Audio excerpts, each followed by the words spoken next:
Welcome everyone to episode 36 of the Average Ontario Anglers Fishing Podcast. My name is Jesse. I'm your host of this episode and the producer of this show. Oh yeah. And with me, as usual, is the legendary man with the mustache, Andrew. Oh yeah, the face of the organization. If this is your first time joining us, welcome. This is a podcast that is clean, informative, and relatable for the average angler. Well, clean in the sense of, we don't swear, but Andrew does smell a little bit. I haven't showered in 17 days. We have well over 1,000, actually almost 2,000 weekly listeners. So if this is your first time, welcome to the Average Ontario Anglers Fishing Community. We take suggestions for episodes directly from our listeners. So if you have any suggestions for future episodes that you'd like to hear, please send us a message on Instagram or email us, and I'll put our email address down below in the show notes. So Andrew and myself have been fishing together actually for over 20 years. So hopefully from our friendly banter today, we'll keep you a little bit entertained and possibly help you learn something new. So this week's show is one that I've wanted to do for a while, actually. It's a really good one. This one is how to improve as an angler. What do you think about that? I think I know everything there is to know, and I'm going to zone out for the next hour. I'm just kidding. I need so much help. Teach me, Jesse. So we actually have 5 topics that we're going to discuss this evening. Well, or whenever you're listening to it, we're recording it. It's in the evening. But these are the 5 points just to get you excited for the next hour or so. Point number 1, never stop learning. Number 2, understanding fish behavior and movement. Number 3, focus less on gear and more on presentation. Number 4, learn to find fishing spots. And number 5, the best one, don't compare yourself to others. So I think it'll be a pretty cool show. Me and Andrew are going to tell you some of the stuff that we personally have improved on in the last year. And maybe you can learn something so that next year you can improve on these things as well. But before we start, we have an interesting fishing fact. And with that, we have the man with the mustache, Andrew. So, intrigue me. Oh, well, you have had a ongoing fishing fact that you've sprinkled in a few different ones, and it's all about, as everyone knows, loons. Yes, everyone loves the loons. So I decided I need to come up with something that can also kind of be, I'll have enough information from it to have multiple interesting fishing facts so that it doesn't just, deplete all my information about it. So I decided to go with something that has enchanted me for years, something that I have loved, doing since I was, before I was fishing, I was doing this. I was catching frogs. Oh yeah. Classic. We all live in Ontario. At some point we have gone to a cottage or camping and we've caught a frog. Yep. So with so many different species of frogs, now I'm going to focus on one small aspect of the frog species, not species, I guess the frog family, in this interesting fishing fact. How do frogs hibernate? What do they do in the winter? Don't they actually freeze? Not all of them. No? Okay. But that's a little spoiler. That's good. It's my favorite one. Okay. So there's 3 different things that they will do. First of all, hibernating is what happens when an animal lowers its metabolism to a point where it uses very little energy. Even its heart rate and body temperature drop, and they typically do not eat. You think like bears, we all know bears hibernate and they just sit in a cave and sleep, essentially. So they're doing something very similar. So when temperatures get too cold, frogs will inhabit a hibernaculum. That sounds complicated. A hibernaculum is just the little area that they chose to hibernate in. Okay. So like a cave for a bear. That seems cliche. That cave is a bear's hibernaculum. Okay. So the first one I was going to talk about, or first method of hibernation that we find in our frogs in Ontario and in Canada, we think of a bullfrog. They go underwater all winter long. Not under the mud. A lot of people think they bury themselves in the mud, but they'll actually not have access to oxygen under the mud. So they'll go between 10 to 15 centimeters deep underwater, underneath the ice, and they will sit on top of the mud or the rock bottom that's really close to shore. And as long as the water is between 0 and 4 degrees Celsius, that's optimal. If it goes too low, they can die. And if it goes too high, they can die because now they can't get access out of the water and they'll come out of hibernation. The reason why frogs, and a bullfrog is one example, just a common one, why they can stay underwater all winter long is they can breathe through their skin. Now, with this porous skin, they can breathe underwater, and in cold temperatures, water actually holds more oxygen. So that's why they really need that threshold as well. If it gets too warm and there's not enough oxygen, it's going to bring them out of hibernation, but they can't come out of the water because there's ice above them. So that's the first method, and that's what majority of the frogs will do in Ontario and Canada. The other one, another example, this is the pickerel frog. You ever heard of a pickerel frog? It's actually pronounced walleye frog. It's not actually. So the pickerel frog, I'm sure you've seen a brown leopard frog. Yeah.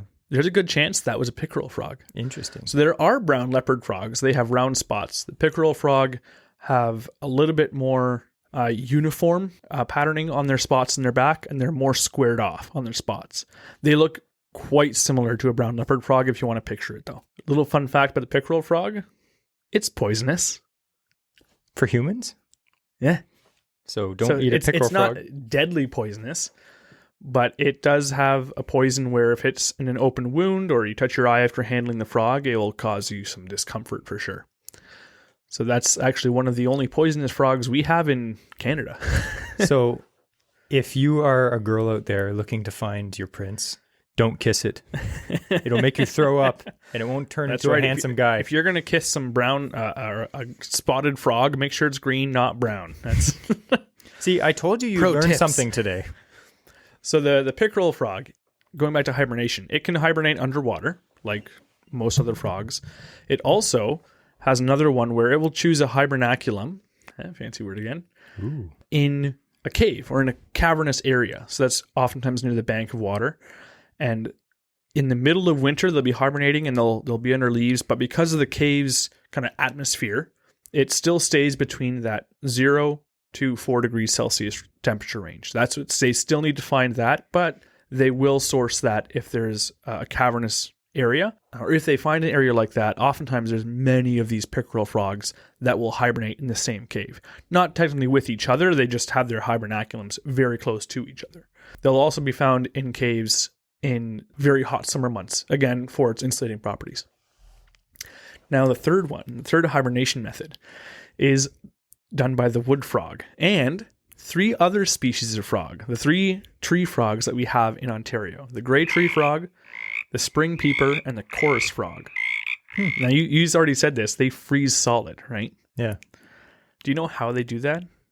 I assume they just stand out in the cold and freeze solid. I don't know. So freezing solid isn't the cool part. The cool part is they come back to life, and not as zombies, as real back, fully operational frogs. Walt Disney style. Yeah. So wood frogs specifically, they can be found as far north as Alaska. Wow. And that's because they're able to do this. So they hibernate not underwater, not in a cave, just under leaf litter or under the bark of a tree. So it's going to reach sub-zero temperatures. What they do is that when the temperatures are as low as -5 degrees, tiny ice crystals form in the body. Now, normally when water freezes that's in something's body, it will actually crystallize, and it basically makes little ice knives that are shredding through the cells because all this water is retained in the cells themselves. And it will just shred them apart, and then when they thaw, the cells can't operate at all because they've been sliced to bits. So what they do is they can freeze up to 70% of the water in their body. Like, how can you decide, like, oh, I'm going to only decide to freeze 70%, not the whole 100? So what they do is they release glycogen from their liver and large quantities of glucose. So what this does is It's it like actually... antifreeze. Yeah, it creates antifreeze. So it will hold enough moisture in the cells and keep them liquid, all that water. It'll release other moisture from the cells that can freeze, but it freezes in smaller crystalline structures. So the liquid that's still within their cells will remain liquid the whole time, but it's so minuscule. So these compounds, they allow the correct amount of water to be removed from each cell, keeps the remaining water in a liquid state within the cells. And then as well, they protect the cells from dying due to lack of oxygen. Because you think of this, if they freeze solid, everything stops. Their blood stops pumping. Their heart stops going. There's nothing to carry oxygen to these cells to keep them alive. Yeah. So they'll be frozen for months at a time. Like literally like 6 months they can stay frozen. And as long as they don't dip below, as long as their core temperature doesn't dip below -6 degrees Celsius, they're okay. So scientists still don't understand what happens exactly, how they come back to life. But when they start to thaw, the first area that thaws, that heats up, is their heart. And the heart starts pumping again. Then the brain starts to warm up. Once the brain is warm and the blood is now circulating through the body, every other part of that frog, all of its organs, all of its limbs, reanimate, and now it's hopping away happily. I wish I could do that. That would save our hypothermia victims. Yeah, like we discussed last week. So I thought it was pretty cool that there are like 3 different methods for hibernating that the frogs use. But one that has been my favorite for years was the wood frog specifically. Yeah. And how can you just freeze solid? That's crazy. That is cool. Very interesting. It's no loon fact, but I like frogs. Oh, okay, Frog Nation people out there, people like frogs. Message and tell me if you like the frogs and if you want more facts. That's one aspect of it. You know what eats frogs? Loons. You know what else eats frogs? Bass. Bass eats frogs. And if you're listening to this podcast, you like that too. Yes. I'll give you a solid B+ and a half for that. I think that's pretty good. Okay. B++. Okay. Accept that. It was good. Okay. So, before we get into the main topic, I have something to show Andrew. So, we got a package today in the mail, and Andrew does not know what it is. In fact, I did not know what it was until I opened it. Listen to this. Thank goodness it wasn't anthrax. It's a lure. It's a hard bait. Yeah. Now, this is something that I was telling to Andrew. This is something that I actually wanted to get before, and I didn't get it.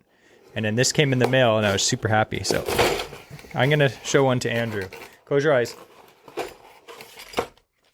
Close your eyes. Keep them closed. Keep them closed. So we actually, we were on a podcast a few weeks ago, and I'm going to leave the link down below in the description. We're actually happy enough to be on the Len Thompson podcast. I would definitely recommend listening to their podcast. It's a good one. And there was one episode that we were interviewed on it. So definitely check that one out. And for a little thank you for being on their podcast, Brad and Jess from Len Thompson sent us a little gift, Andrew. Open your eyes. Oh, that's awesome. Yeah. So that's awesome. They sent us a bunch of their classic Len Thompson spoons. I love that. Yeah. That one's amazing. They sent us a few spoons. So we have a few each. And they actually, yellow with green. This is their custom fishing lure series. So you can actually get your own logo or phrase or whatever printed on to one of the classic Len Thompson lures. And yeah, Jess and Brad, they actually printed our Average Ontario Anglers loon, not a frog logo, a loon logo right on the front of these spoons. So that's a cool little gift. We really appreciate that. That's super cool. Message us if you think in the summertime it should be a frog, but in the wintertime it should be a loon. Yeah, definitely not. Anyway. We got a few of these. I'm probably going to keep one as like a keychain, but I'm going to actually try to catch fish on the other ones. I love it. Yeah, they're so nice, but I do want to catch a fish on one of these. Yeah. So they did send us a few of them in different colors. So yeah, I'll post some pictures of that on our social media. So I thought that was pretty cool. I want to hold on to this one. It's super cool to be able to make friends with different brands and companies that have been, making lures and, doing different things in the fishing industry for decades. So we're privileged to have had that experience. So that's really cool. So that's definitely, awesome. we'll leave that in the show notes. So you can definitely listen to that episode and subscribe to their podcast as well. That was a fun podcast to do with them too. Yeah, it was. They actually had their way that they did their podcast. It was all like, it was scripted well. Like they were like, okay, now we're going to do this. And then they had a little game we played. It was pretty fun. Not like this podcast. This podcast isn't fun at all, right, Andrew? It's a chore. Now, if anyone can guess what this sound is, it's a brand new Tim Hortons coffee. Let's see how it tastes. Oh, it's burnt, as usual. Anyway, we're going to get to our main topic now. So this topic, as we mentioned before, is 5 ways to be a better angler. I don't think there's a fisherman or angler in the world that can say truly deep down that they know everything about fishing. Maybe Jeremy Wade. But even he knows everything about fishing river monsters, but not everything about fishing. Now, I know there's probably some cocky people out there that are like, I know everything about fishing and blah, blah, blah. But that's false. You don't. I like to think of musky guys. You watch these musky guys on YouTube, guys that are legit guides that are fishing, 6-7 days a week. And they'll tell you every once in a while, they're like, I have no idea what these fish are doing. absolutely no clue. And these guys they're hammers. They catch massive fish, and yet they're constantly learning. So I think that's one of the big things is you can never stop learning as an angler. You're going to be going out there, and how many days, again, some people will probably be like, I catch fish every single time I go out. I doubt it, for one. For two, you're probably not catching fish that are challenging enough if that's the case. Yeah. But I feel like in general, every single person, at least a few times a year, you're either going to get skunked or you're just going to have a day that was just mediocre. And see, now I'm one of the guys where I can almost say every time I go out, I catch a fish, because I will at some point, if I'm getting skunked, go for sunfish. Yeah, exactly. So yes, it may sound impressive. However, when you actually see my results, not so much. Thanks, Mario. So I thought we could just go over this point about never stop learning. And it depends per person, right? Because I remember when me and Andrew were growing up, I used to get the Bass Pro Shops catalog in the mail. Yep. From US. Big, thick book. Yeah, because back then there wasn't a Bass Pro Shops in Canada. Yeah. And we used to memorize everything in the catalog. I'd be like, Andrew, turn to page 59, check out this lure. And he'd be like, I already know which one you're talking about. We used to like Did you see St. Croix's new rod that's out? Yeah. We used to soak up all the information we possibly could. You know, all the fishing magazines, like YouTube wasn't really a thing when we were growing up. Mm-hmm. So we used to have to, Outdoor Canada, Ontario Out of Doors, Field and Stream. I subscribed to Ontario Out of Doors. My parents did office cleaning, and one of the offices was a magazine distributing place. And that's where I would keep up to date on all of the, was it Fish in Canada? No, what's the... Outdoor Canada? Outdoor Canada. Yeah. I read the Outdoor Canada's there. And then when I was old enough, I would sometimes go to the library in town and up in Beaverton. And you could sometimes see like In Fisherman and stuff like that. Yeah, and I loved In Fisherman. It was more technical than some of the other like Ontario ones. And then we used to watch, fishing shows on TV. Back in the day, it was Bob Azumi. Yeah. It was the Fishing Canada show. Angelo Viola, Pete Bowman, Reno Viola, right? And then you had the Real Canadian Real Sport Fishing. Yeah. With Italo. And that was pretty much it. There wasn't a lot, but now there's such a wealth of knowledge. You can learn so much. Now, half of our listeners probably won't understand this, but I used to retape the Saturday morning stuff because we always went cleaning Saturday, so I never got to stay home and watch the fishing shows. So I would set up the VHS recorder and I would tape like whatever, and then my dad was like, you can have this one tape. So I would have to watch them all before the next week so that I could retape over it to watch the next week's shows. Yeah, I used to do that too. We used to tape over. My grandma would do it for me. At that time, that was what we had, and we used to try to just soak up all the information that we could. But fast forward to 2023, you have YouTube. It's all on YouTube, baby. It's all on YouTube University, right? You can learn so much on YouTube. And you know what? I always hear from some guys, some older guys especially, they'll be like, I learned how to fish the real way, time on the water, and I didn't learn from YouTube or any stupid things like that. It's like, I'm sorry that you had to do it the hard way. Life is too short to take the long way to do anything. If you can learn how to do something in a week instead of 5 years, do it in a week. Yeah. It also will take you on the water because you can read books and you can watch videos and be told by people what to do. And until you're out in the water, like for example, fishing tubes for muskie. Yeah. Like we've heard for a long time that tubes for muskie work really well. Yeah. You went fishing with Bobby. Yeah. And you learned how to fish a tube. Like it took you being on the water to see that. And then you put it into practice, you figured it out yourself then. And now you've got 2 muskie in a tube. But like I said, it's you can have that wealth of information so that now when you're on the water, you can minimize the amount of time you're trying to learn stuff. You're like, okay, I already have an idea, and now I'm going to put this into practice. Yeah. So say tubes is a perfect example because there's many ways to fish it, but there's some things that you shouldn't do with the tube. Like you shouldn't overwork it or fish it too hard. Or fish it like any other rubber bait where you're just, reeling and jerking the rod really hard. You don't want to do that. So I did research. I watched some videos on YouTube, guys that are guides fishing tubes. Here's how you do it. I talked to some guys online, like Corey from Slump Bus Outdoors. I was asking him, like, how do you fish a tube? Like, I've had a few follows, but nothing grabbed, right? So he's giving me some tips. And then, I had, I was fortunate enough to fish with a guide who fishes for muskie. And he was like, yeah, here, check a tube. This is what you do. And by that, he put me in front of some fish. I knew what I was doing. I cast out. I caught a muskie. Like, it happens, right? Yeah. All that trial and error.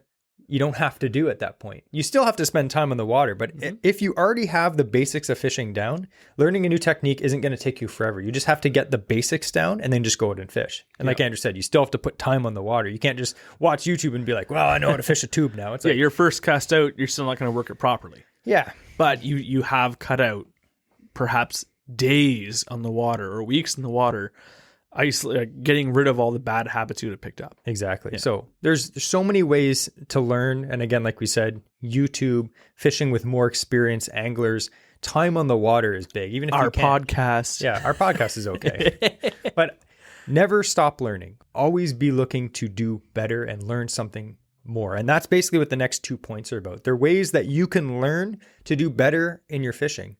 And for most of us, let's just say the majority, if you're listening to this, you can probably go out and catch fish.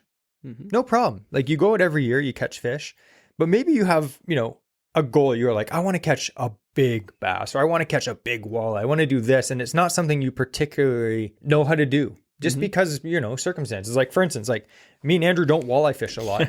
We don't. We've caught walleye over the years. We've caught some big ones over the years, but we're not pros at walleye fishing. That's why we don't talk about it a lot. So we're learning. We're slowly learning how to do it better.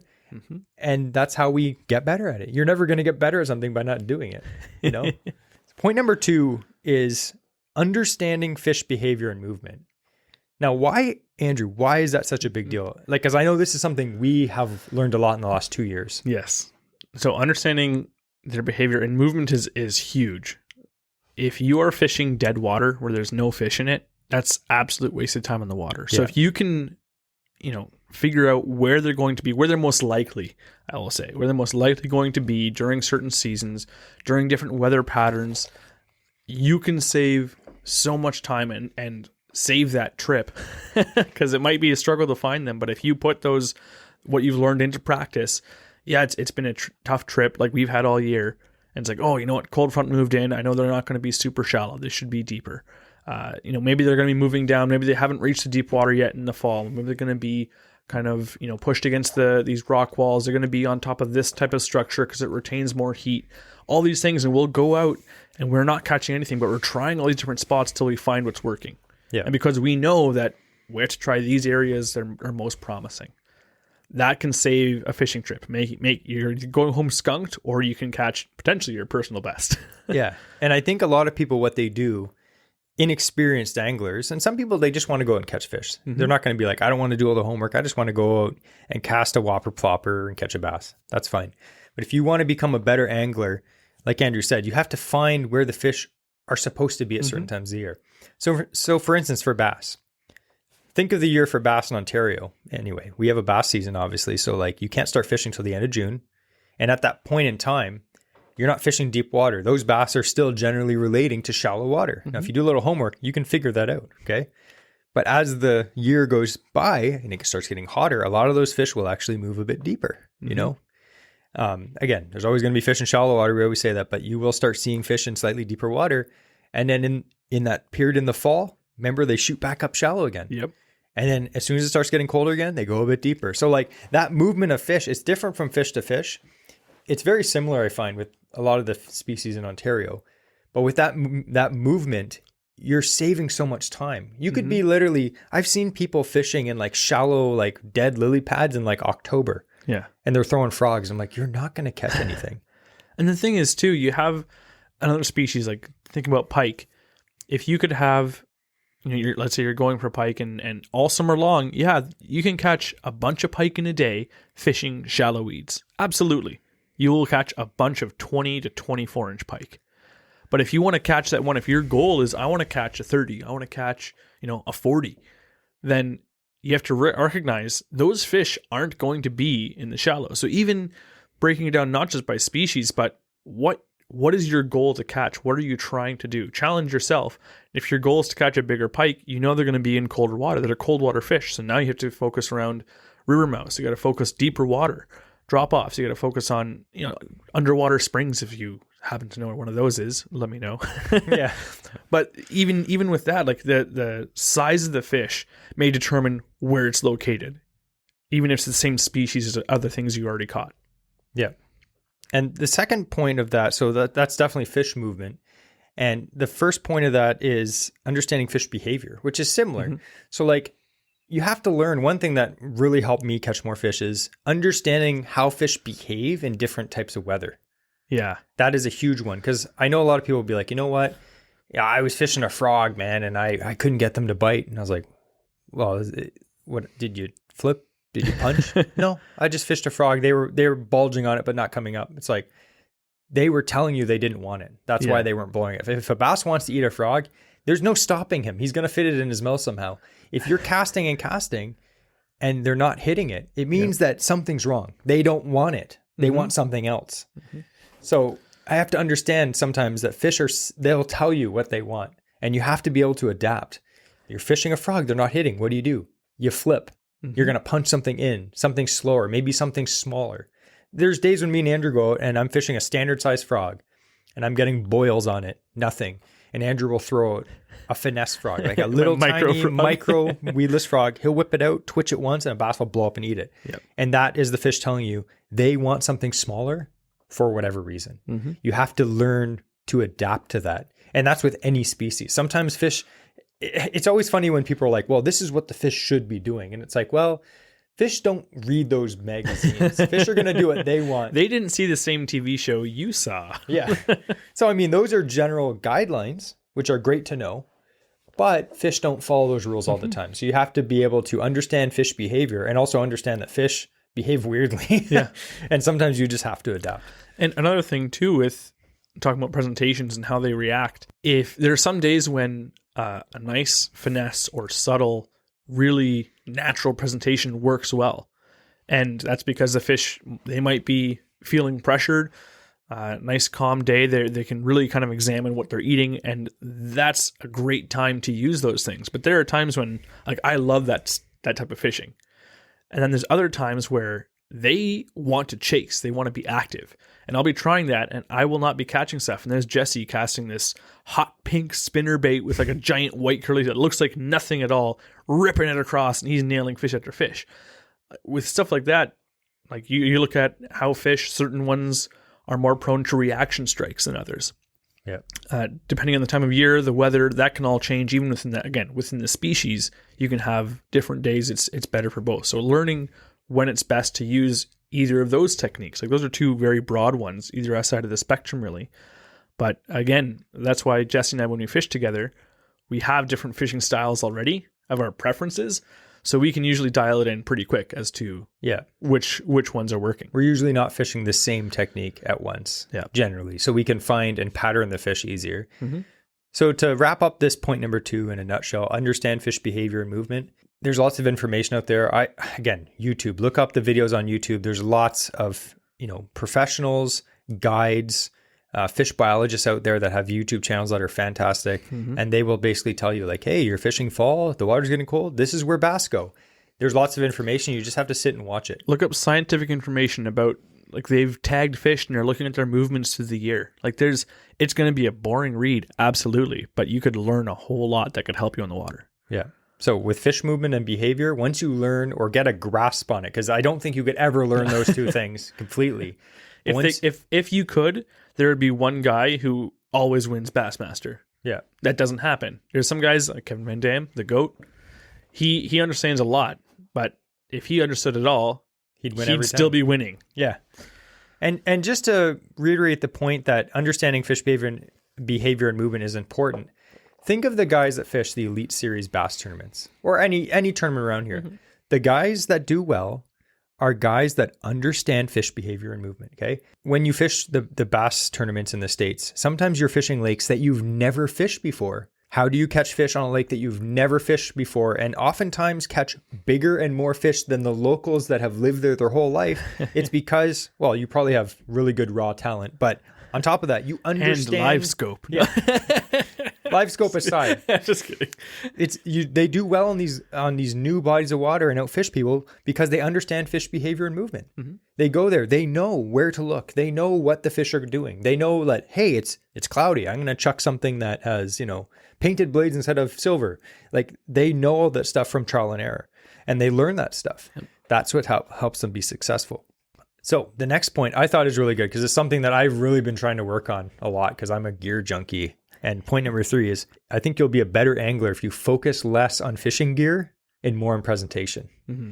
So it's so easy to get caught up in like, oh, the new reel came out or the new rod Fishing came stores are fun to look around and buy stuff at. It's great. And I'm sure most of us... part of the hobby and part of the love of the hobby is that. Especially if you're a multi-species angler, you'll have so many rods and reels. Yep. Like you'll have musky rods, you'll have, panfish rods, ice fishing rods, trout rods, walleye rods, it's crazy. Like it becomes endless because now it's like, here's my bass rod. But now it's my bass rod for frogging. Now it's for flipping. Now it's for chatterbaits. Now it's for crankbaits. Now it's... and that's one thing I think for a long time, Andrew only had a few rods. Yep. And he started fishing with me and I was like, how are you going to fish that frog with a medium spinning rod and 10-pound line? And he's like, I'll do it. And he caught fish, but he quickly realized that you need a specific heavier rod for that application. But it's so easy to buy expensive gear. And I'm not saying you can't buy different rods for different applications. That's perfectly fine. But the point of this is focus less on gear, meaning don't think you have to have expensive gear to catch fish. Mm-hmm. And I got caught up in that. I'd be watching all this YouTube video and I'd be like, okay, I'm looking for a good jig rod. I'm a bit of a, I like a nice rod. I'm not one of those guys that's fishing like, G Loomis NRX pluses and stuff, but I like to spend, I have no problem spending, $300-400 on a bass rod, no problem. But it got to the point where I'm like, you watch all these reviews and there's people that are like, oh yeah, well, if you need sensitivity, you need this $800 mega bass rod, or these rods aren't sensitive. And you pick up a $300 rod on their videos and they're just like, this isn't sensitive at all. And it's like, it's all comparative, right? I've been fishing an ugly stick. This thing is crisp. Yeah. I always tell people when I worked at the tackle shop and they're going to pick up the, G Loomis stuff, I'd be like, don't touch it. Yeah. If you touch that and you pick it up, it'll ruin you for everything else. Yep. If you're not prepared for that, do not touch it. It's like drinking a really good like whiskey or something and then everything else after tastes like piss. Yeah. So I made that mistake with float fishing. I bought a G Loomis GLX float rod. Beautiful rod. One of the lightest rods you can pick up. Ruined me for all other float rods. Every other float rod I pick up, I'm like, wow, this is heavy. Am I holding like a bamboo pole? But that's the thing is you don't need an expensive float rod to catch fish. Mm-hmm. You're not feeling bites. The only thing that's better is it's lighter to hold. It's crisp. It's nice. But for just fishing in general, it's not necessary. Yeah. And I think a lot of people get caught up in that, oh, you need this expensive rod or else you will not feel bites. It's like, if you can't feel a bite, they were feeling bites on fiberglass rods and 30-pound monofilament back in the day flipping in the weeds. Yeah. You can feel a bite on a $100 rod with braided line. Believe me. The other thing too is talking about tackle as well. Yes, you don't need to have the most expensive tackle, but if you ask Jesse and I'm pretty sure going to be the same mind. If you're like, here's $150 and you need to buy everything. You need to buy a rod, a reel, and some tackle, and you need to have a contest to see who can catch fish or whatever. I tell you right now, I'm buying the cheapest rod and reel I can find and putting the rest on like a good quality jerkbait and some jigs and like a good plastic bait, because I know that I can use a low end rod and reel. But if my bait is going to be looking good in the water, and again, you don't have to use like super high-end baits either. If you get a round jig head and a twister tail, but you're fishing that effectively, you'll catch fish. Yeah. So for me, I would be putting as little money as I could into a functional rod and reel, and the rest on the equipment that will help me have a better presentation. Rods have come a long way in the last, I'd say even the last 5 years, but really in the last 10, 15 years. Like when we started buying gear, and we're not even that old. We're in our 30s or early 30s. But like the $100 rods now were like the $200 rods back then. Yeah. It's crazy. So like... remember like IM6 graphite. Yeah. Like, whoa, this is amazing. So sensitive. And now it's like, those are crankbait rods now. Yeah. Those are garbage. But for instance, I have a lot of rods I've picked up over the years. I probably have 40, 50 rods. Andrew will tell you. Yeah. It's too many. But I more collect them. I understand that it's a bit excessive. But... I'll tell you, I was talking to a guy and we were talking about the Daiwa Tatula XT rods. No affiliation with Daiwa. Those are the best rod under $150. Yeah. Those are the best rods under $150. I don't care what rod you bring up. That one's better. I guarantee it. And I've used a ton of rods and I worked at a tackle shop. Like, come on. They're sleek. They look like they cost $200. They've got black high density foam handles, sleek black. I legit want to get one next year because really crisp. They're awesome. They're $120. Yeah. I got mine on sale for $99 at one of the sales at Gagnon Sports. I picked up that rod just on a whim. I already had the same model and a higher end rod. And I'm not joking. I use that rod more because I'm not afraid to break it. Yep. And I think that's huge for me because if you fish in a canoe, a kayak, or a tinner boat, and you're banging around in the water, and you have a $400 jig rod there, you're like, oh, that thing's just banging against the side of the boat. So your enjoyability is higher because you can just use it. Yeah. Yeah. Now, granted, if you hold that rod beside a nice like Loomis or high-end St. Croix, and you're like, okay, this rod's heavier and it's not as sensitive. That is true. But this $120 rod is sensitive enough to catch fish. Yep. And it's $120. So if you break it, who cares? So I would say, like, I used to say that I would buy rods between $200 and $300. That was like my sweet spot was like $250. I've had a lot of the St. Croix Victory rods, but I will tell you, they're great rods. Yeah. I broke 2 of them. Yeah. Okay. Was it my fault? Probably. But I'll tell you, the rods that I've had that are $100, $150, Daiwa and some other companies, haven't broke any of them. Yeah. They're great rods. They're built slightly tougher. They're still sensitive. They're only $100, $150. They're fantastic. Think of the Mojo Muskie or the Mojo Bass series from St. Croix. I'm still on the first edition one. They're fantastic They've rods. changed They're three $160, times over. $170, $180 probably now, but they're less than $200.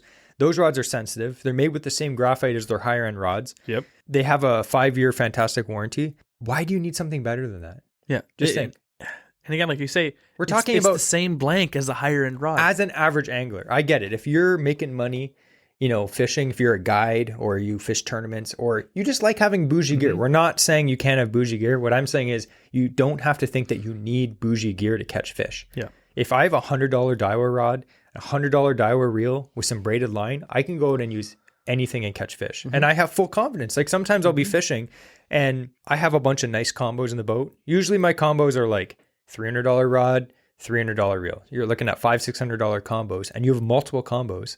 And then you have your cheaper combos, which are $100 rods and maybe like $150 reels, right? Yep. So it's not even that much. It's like $250. I know that may sound a lot to a lot of people, but those combos, if you're fishing them, you don't realize that they're less expensive combos. Yeah. You're just fishing and having fun. So don't worry about, it's only $100 rod. It doesn't matter, literally. Yeah. We have gear where when we bring it in my boat, our fishing tackle and rods and gear costs way more than what my boat costs. Oh, the 100%. entirety of the boat and trailer altogether and motor cost way less than the amount of gear we just brought on board, excluding electronics. Like that's not including the electronics you bring when we go fishing. Yeah. But at the same time, I've gone out fishing with guys and they have this rod they've been using for 15 years that they got at Canadian Tire, and they're going to catch just as many fish as me that day. Exactly. Like it's like it doesn't require, like exactly what you said. You don't need the most expensive stuff to have fun in the water, to catch good fish. And what do you often find? The guy, fishing the pier, the guy that's going to catch that salmon isn't the guy with that $1,200 center pin. It's this guy using like this giant like shore casting combo for like saltwater. And he's like, oh, I caught a salmon. Like, okay. I always say the fish don't care what you're holding in your hands because they can't see it. Yeah. They don't care. Now, like I said, we're not saying you can't use expensive gear. And here are some pros of using more expensive gear, because I know a lot of people, especially people that aren't gear snobs, they'll tell you like, oh, you don't need that $500, blah, blah, blah. Sometimes higher end gear is justified. I'm going to ask Andrew a few questions. Just answer yes or no. Okay. Generally, can you cast more accurately with a more expensive rod? Absolutely. Exactly. Generally, can you feel more bites on a more expensive rod? Yes. Okay. So right there's 2 advantages. Now, if you're like skipping baits under docks and you're using a less expensive whippy rod, can you get it under dock? Absolutely. Will it take way more effort and you'll have less accuracy? Absolutely. Yeah. So there are advantages of using rods that are specifically designed for certain thing. If you're drop shotting in, 25 feet of water on waves on lakes or Lake St. Clair or something like that, or like the St. Lawrence, one of those super sensitive, high end, finesse drop shot rods is going to help you catch more fish because you will feel more bites. But we're talking about the average angler, you can get away with less expensive gear. I know that was a big rant, but like it's something that I've gone through. Like I have rods that from all the way from $50 all the way up to $800 for rods, right? And I've come to the conclusion over the years, and especially the last 2 years, some of my favorite rods are under $150. And I've caught just as many fish. Remember that walleye trip we went on? Yeah. I had 2 spinning combos. One was a St. Croix Victory, which is like, $270 rod plus tax. So you're looking $300 plus bucks, and a high-end Shimano on it.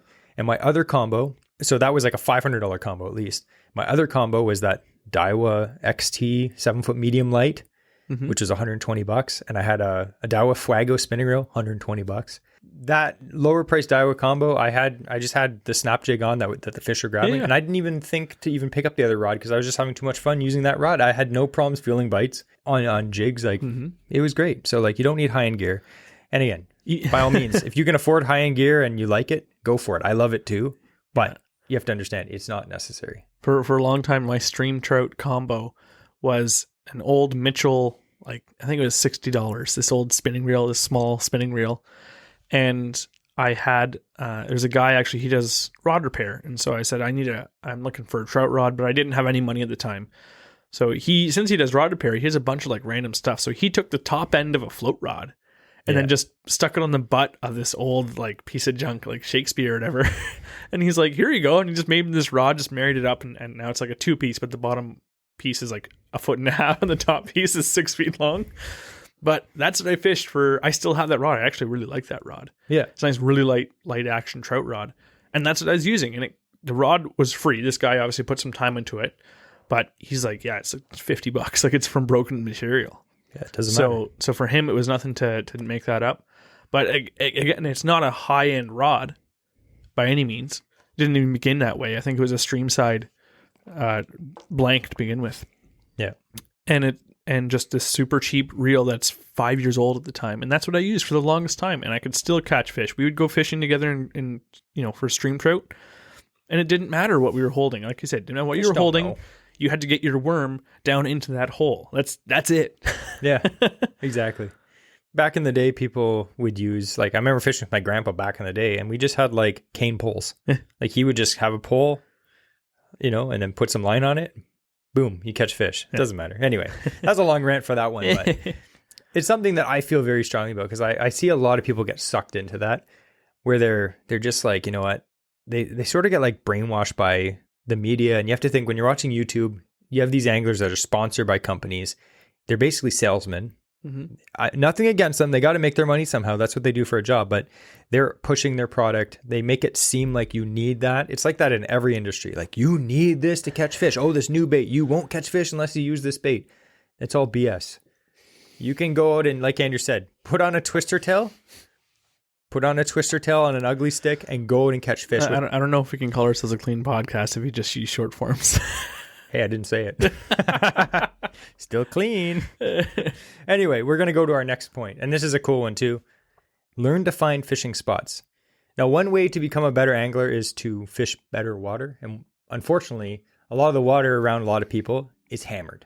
Yep. Lots of fishing pressure. So one way that we've caught more fish is we find fishing spots. Now, I've had a lot of people ask, how do you do this? How do you find crown land? How do you find these lakes full of fish? How do we do it, Andrew? Don't give out too many details. Two of the main ways. Crown land is just Google how to find crown land, and the Ontario Crown Land website will show up. Yeah. And you can search it that way. There are some other apps, like do a bit of research on finding other apps that you can download maps for crown land, and then it shows you where to go. But in general, I'll look at Google Earth. Yeah, like Google Maps, put it on satellite mode, and then I'll look for bodies of water that might be close by. It could be a pond, but I'll see if it, a creek goes through it. Okay, it's not a stormwater pond. That's just a big pool essentially. And I'll go fish it, or we'll look for maybe it could just be a small lake on the side of the road, but we'll look for what access we could find, where we can launch. And you have to go and you try it, and it could be a complete bust. It could be nothing there. Yeah, or maybe it's the one time we first fish we caught there was like a 4.5 pound largemouth. Yeah. So for example, considering that pond, we had driven by this pond many times, and Andrew every time was like, I want to fish that pond. And I was like, you know what? It's right off the highway. There's no way to get there. Yeah. I was like, don't worry about it. It's a small pond anyway, And every time we drove by, I was like, you know what? That looks really good. I looked on Google Maps, and I think we can get through there. And it was like, there was no road to get to it or anything. It was just the middle of nowhere. And one day we're like, you know what? I think we were on the way home from another trip. I was like, we have a few hours to kill. Let's just go. We'll carry the canoe in. So we found a way there. We had to walk the canoe in. It was a pain in the butt. Yep. We got to the pond. We slid, it was still using Andrew's canoe at the time. We slid it in the pond. Within 5 minutes, we had a 4.5 pound largemouth. Yeah. That day we caught, I think, 8 fish over 3 pounds in this little pond the size of a soccer field. And I think it was an abandoned farm pond that was stocked with bass. Yeah. and we caught And giant crappie. fish and crappie. There's crappie in it too. Yeah, it was a fantastic pond. Now there's nothing in it. I think other people found it, which is another reason why a lot of people are tight-lipped. Yeah. But at that time, I think we had 2 or 3 trips there where we did very well and caught several fish over 4 pounds in a small pond where you could see cars driving by the highway. Yeah. It was crazy. So use Google Maps, like Andrew said. Another way you can find spots is just exploring. Like say you're up camping or you're up at someone's friend's house, look at Google Maps. You have to just drive around sometimes and find out. Sometimes in Google Maps, you'll look and you'll be like, oh, this looks good. And you'll get there and you'll be like, it's absolute trash. It's like 3 inches deep. So sometimes you just have to drive around and look. Yeah, we were actually camping up north. Another one, like Jesse said, explore a little bit. So we were camping. We've done this a few times where we'll, like, especially me, I'll push it to, hey, let's go try that. Because you'll see, oftentimes you're camping on a lake. You know, it could be in a provincial park, it could be Crown Land, could be wherever. Yeah. And it could be, you know, a place where you consistently go with, you know, on an annual holiday. But then you'll see, oh, there's a little creek that comes out of this big flooded, like beaver dammed up area. And it makes this huge pond or kind of small lake off to the side. And I'm the kind of guy, I want to catch a fish in that place just because it's a cool place to catch a fish. Yeah. So I always push, let's go, let's do it. And there have been times, most of the time, nothing happens. We go there and it's like, yeah, I can see why nothing's here because all just scummy. But there's another spot that I had been camping a long time on this lake. And I'm like, Jesse, I know I've done fishing from shore. And if we push over this little slot of land, we can get into this back bay area that's been cut off for hundreds of years. And we push over top, and that was the best fishing of the trip. It was. Like when we fish there, that's where we catch our best fish. And I'm pretty sure most of those fish we caught had never been caught before in their life. Because no one, and this is an accessible lake, I'll say that. I'm not going to say where it is, but it's an accessible lake. And it gets fished, not hammered, but it gets fished quite often. Yeah. And by bigger boats. Yeah. And so to be able to have this spot where we can drop the canoe in, and that's the other thing. If you are an average guy, chances are you might not have a big bass boat and you have a small one. Use that to your advantage. Yes. So if you're like, hey, I can push over that, I can jump that beaver dam, I can portage around, I can go somewhere that doesn't have a boat launch, fish those spots that like you can have a blast, even if it's just the day and you don't catch anything. You explored a new body of water, you're going to enjoy your time. You're going to see little kingfishers like, you know, flying by, you're going to have birds around you. It's going to be a nice little time out in nature. Even if you don't catch anything, it'll be a nice exploratory trip. Yeah, and like you said, if you are a small craft angler or a shore angler, you put that extra steps in when you're walking or hiking, walk the extra mile, you know what I mean? Like paddle the extra mile, go the extra, few miles down a dirt road. The farther and harder it is to get to a spot, the better it is. The better it is for fishing. Any spot that's easy to fish is hammered. There's a few local spots around us with shore angling, and it's so easy. You park and you can fish right there. There's always people there. The odds of you catching fish there is very low. There's not, they get fished out very quickly. But if you have to... And you'll hear everyone who fishes there, oh yeah, I've caught lots of fish here, but it's because they fish it every single day, or they've been fishing it since they were 12. Yeah. It's like, you've caught lots of fish over the years and you're remembering the best times. Yeah. And I would say the last way to find fishing spots is make friends in the fishing community. Okay. Mm-hmm. No one's going to give you a fishing spot, but I'll tell you, of the people that we've met in the fishing community, we've had so many people just be like, hey, you know what? In your guys' small boat, this lake that I know of would be great. And they'll send me a pin on Google and they're like, I appreciate you don't, tell anyone about it. Like, no problem. We won't tell anyone. And I have no problem telling people that I know as well, that I've developed, a relationship with, hey, this lake is great. We only fish it maybe once every other year. So go up there and fish this lake. Just don't tell anyone, right? Yep. And like, I have no problem doing that, but you can't just ask people you don't know. Yeah. Be friends with people. And eventually you can ask to be like, hey, there's a lot of people I know and they fish. They don't have a lot of friends that fish.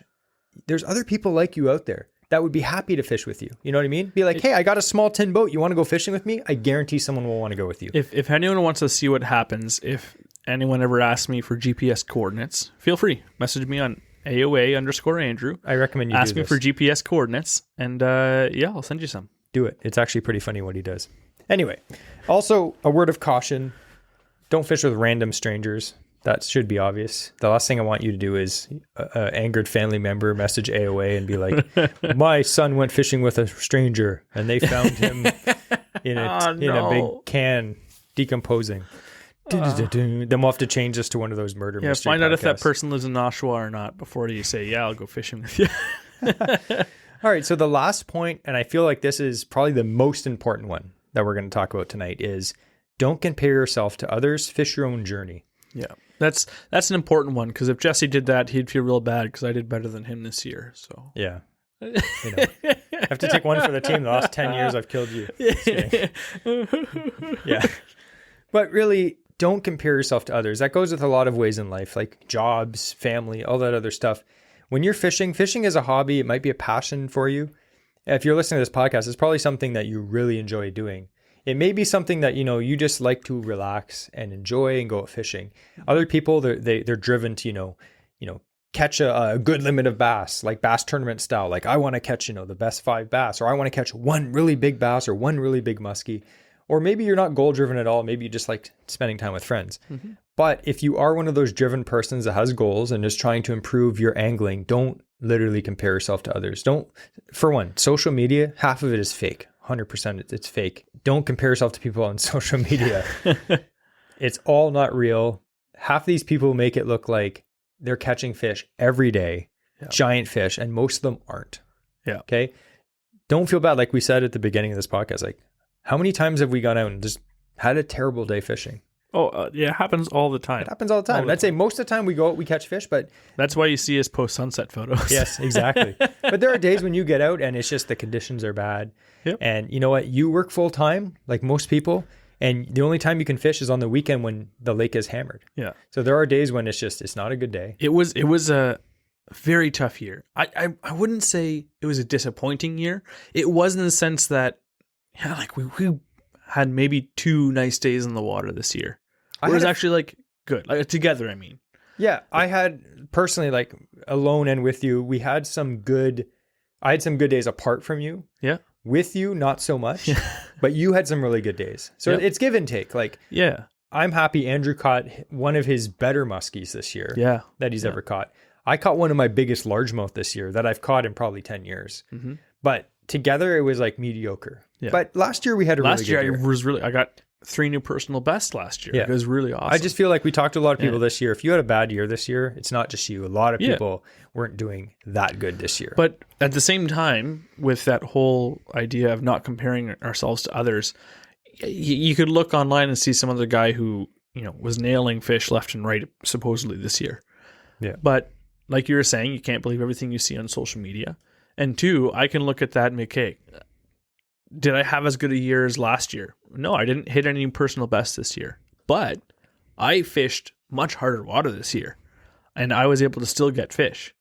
Did I improve as an angler from the year before? Absolutely. Yeah. So when you are looking at, don't compare yourselves to others, but you can't compare yourself to yourself. Compare yourself to yourself and see if you're progressing. So again, not to compare yourself to others. Some people, just like in sports or anything else, some people are just better at things. So for instance, I always use the example of like playing guitar. If you are like, you know what, I want to play guitar. I want to be like Eddie Van Halen. If you don't have that natural ability, you can practice every day of your life. You will never be that good. Mm-hmm. It's just that particular skill. You might be pretty good at it, but you'll never be that good. You'll never be like God level. Like you'll never be like, I'm Wayne Gretzky at hockey. Some people are like that. Like look at like Cooper Gallant. Okay. Yeah. Or look at like some of the pros like that fish the Elite Series. Those guys are hammers. Yep. Like the Johnson brothers. They fish tournaments around here. They're generally always winning them because they not only do they have a lot of experience, a lot of time on the water, but they're also just hammers. They're they're insane. They have an innate ability. Yeah. And if I compared myself, like say me and Andrew fish tournaments, we'd be like way at the bottom the whole time. Absolutely. And if we compared ourselves to the Johnson brothers, you'd get super depressed. Or half of the group. Yeah. You'd be like, yeah. But that's a good example. Say like we compare ourselves to the Johnson brothers. You have to think there's such a difference. Mm-hmm. Not only are me and Andrew, we just don't have that insane raw skill that they have, but we also don't fish, 5 days a week on the water, have a $150,000 bass boat, all the electronics to help locate the fish. Yeah. So like you have to take it with a grain of salt. Like just compare yourself to yourself, like Andrew said, the last year. Like, how, am I doing better? Am I doing better in all these things? Am I learning about fish behavior, learning about fish movement, focusing on how to present your bait better, not focusing on the gear. I guess we didn't really talk about the presenting bait part, but like like focus on techniques. Like, am I doing this technique properly? Don't we like, oh, I'm glad I have this $400 drop shot rod, but I don't know how to drop shot fish. Yeah. And you know what though? Like I said, this year the weather was on most of our trips. It was terrible. The weather was really bad. It's like a cold front every single time it was a trip for us. Cold front rolled in. But you know what? We have a lot more experience catching cold fronts, and I have a lot more understanding on where I would choose to go next time, and it will happen. I'm going to go fishing again, and it will be a cold front. But now I have even more experience, and I have learned from what I did this year that the next time I know exactly, to either those same lakes or different lakes or bodies of water. I know what I'm going to focus on, what kind of areas, what kind of presentations I want to use on a cold front just after a storm. Yeah. So that all that stuff is, I know that I have improved this year, even if, let's say, the statistics of my catches, they may not show it, but I know that, taking everything into consideration, we've done better this year. So you can't judge yourself just because you might not get out as much as these other guys who are fishing 300 days a year. Yeah. They can see almost by their numbers, because they're out there in all weather conditions for that whole year, how they stacked up. Yeah. And you're not shooting hoops like basketball. Yeah. Basketball is like you shoot the ball, it goes into the hoop. The hoop isn't moving. It's the a hoop isn't a controlled living environment. thing. Fishing is totally different. You're facing and trying to hunt down living animals that have a mind of their own. You can't just go out and be like, you know what, today I'm going to catch 28 bass. The next day, I only caught 5. I'm a complete failure. It's like, no, the fish change. They're not always going to be in the same spot. They're unpredictable. So don't literally think that you have to always be at the high level. Like, there's ups, there's downs, there's highs, there's lows. Just like jig fishing. Yeah. So anyway, that was a bit of a convoluted rant, but if you are improving as an angler and learning things and you tried a new technique, like for instance, I'm gonna give you an example. There's this guy named Julian on Instagram. He's a kayak guy, and he went out kayak fishing and caught his first muskie. But he's like, I've never caught a muskie. He goes out and slammed a fish, like a nice 40 plus inch fish in his kayak. Yeah. I was like, that's great. You see guys like that learning a new skill, somebody who is an accomplished angler. Like you see this guy, he's catching bass, steelhead, like all this stuff. But he goes out and catches a muskie and learned a new skill. And he can say, like, at the end of the year, like, yeah, I learned something new this year. That's great. That's an angler that's improving and learning. I learned how to jig fish properly this year. Finally, I learned how to jig fish. Welcome to 1999. Andrew. I know. Just kidding. But again, I never fished that technique. I was more comfortable with others, and I never challenged myself. Yep. But every year now, we try and choose a technique we're going to try and learn. Yeah. And then we work at it. Next year for Andrew, you know what technique I'm going to make him learn? What, skipping? Yes. I shouldn't have said it. What were you going to say? So if you want to donate some fishing line to Andrew, because he's going to backlash. You're like skipping BFS. I'm like, no. So anyway, I hope that this episode kind of, if you're an angler that's trying to improve and get better at certain techniques, or if you're someone that's just been fishing a long time and you're like, you know what, I just need a little bit of a pep talk because I had a bad year. Or a slow year. I hope this helped you a little bit. Again, we're always on Instagram. If you want to send us a message, I'm always happy to send you some encouragement because I certainly need it myself. At this point, I would like to thank our Patreon members. We actually got a whole bunch of new ones in the last few days, which is great. It's been so helpful because, like Jesse said, everything's been coming out of pocket. The podcast costs money, and we want to improve. We have plans next year. We're actually going to be having a meeting in a bit, Jesse and I, about what we want to do to improve the podcast even more so. And sometimes that does involve a bit more money because, again, to save time for editing, there's things you have to subscribe to so that you can have editing software to get, cool noise clips that Jesse throws in, like this one here. Have fun with that, Jesse. Then, those are, you have to subscribe to these things so that you can do it. And there's a lot more in the podcast that we didn't realize coming into it. And then I'm sure people that just listen to them like I did for years, you don't realize all the stuff. So we're super appreciative of those who are helping out because it is a huge help. It's not, we can get it so it's not coming out of our pocket just to get this a weekly podcast to you, then it's going to help us continue to do it for such a longer time. Anyway, so we'd like to thank everyone again. We'd like to also mention, if you haven't given us a review yet, we're actually in a review competition with another podcast. I'm not going to tell you who it is, but if you can shoot us a review on Spotify, give us a star rating, and on Apple Podcasts as well, rate us a little review. And if you write us a good enough review, we might read it on the podcast next week. So please do that. And before we end, we are going to do the quote of the week. And Andrew has that. Don't freeze solid this year.